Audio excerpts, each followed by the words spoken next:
Mr. Frank, you have taken a strong position, along with the Obama administration, on the question of bonuses and U.S. banks.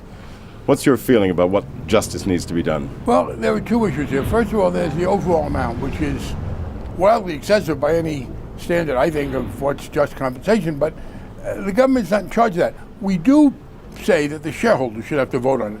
The fact is that boards of directors have proven to be pretty weak reeds when it comes to standing up to the CEO and vice versa. They shine each other's shoes very happily.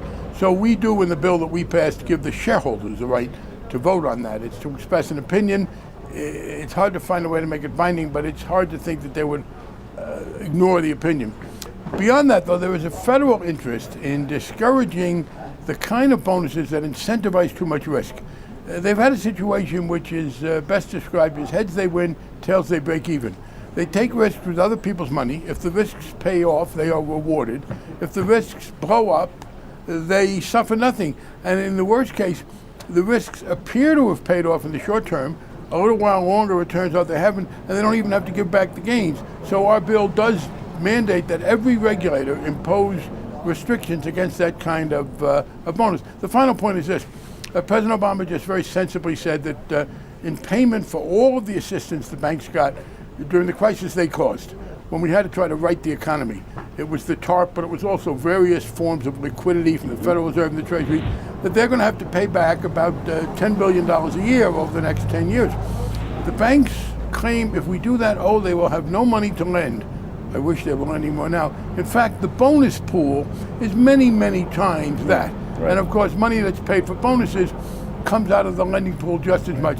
So the sheer volume of the bonuses makes it bogus when the banks argue they can't afford higher taxation. Now, politically in the United States, the surprise election of Ted Kennedy's successor, a Republican, does that put both health care and President Obama's proposals for special bank fees in jeopardy, or will those pass? Yes and no. It puts health care in more jeopardy. I hope it will pass. We will keep fighting. It does make it harder, but there is an awful lot of appeal there. And I can't believe that every single Republican, including Scott Brown, including some moderate Republicans, as they describe themselves from Maine, that they want to go into the election as the defenders of the absolute status quo.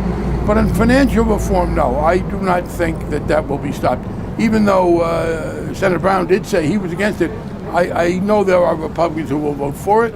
In fact, it was something that the Congress initiated. When we passed the original TARP bill in 2008, I and some others insisted that we put in there this mandate that the money will be repaid by this sort of tax. So I don't think it will jeopardize that tax. So in a word, the tax on banks you think will be approved by the House and the Senate this spring? Yes, definitely, and we'll get that money, and it's by the way, partly a way to start reducing the deficit. Sure. And speaking of the deficit, how worried are you that with the successful Obama administration stimulus program that's saved the economy, nonetheless the deficits will be high and America will have serious high unemployment and high deficits for years to come? Well, that's true only if we continue what I think is a very mistaken military policy. We are still in Iraq. I do not know why. I was against going to Iraq in the first place. If we had not gone into Iraq, we could have paid for health care more than enough. The Iraq war, an unnecessary war, in fact a damaging war to the U.S., will have cost over $1 trillion. The U.S. is far overextended in the military field, and if we get sensible and cut back on this military overextension, then the deficit becomes manageable. Okay. And that's going to be my crusade for the next few years. What's your feeling about the way the Asians, the Europeans, the Middle East, the rest of the world is seeing the Obama administration compared to the Bush administration? Are you feeling like there's a better reception for the U.S. these days? Oh, absolutely. There are some specific criticisms of President Obama, but I think the way people look at President Obama internationally is best summed up in the words of a 20th century philosopher of whom I'm very fond, named Henny Youngman.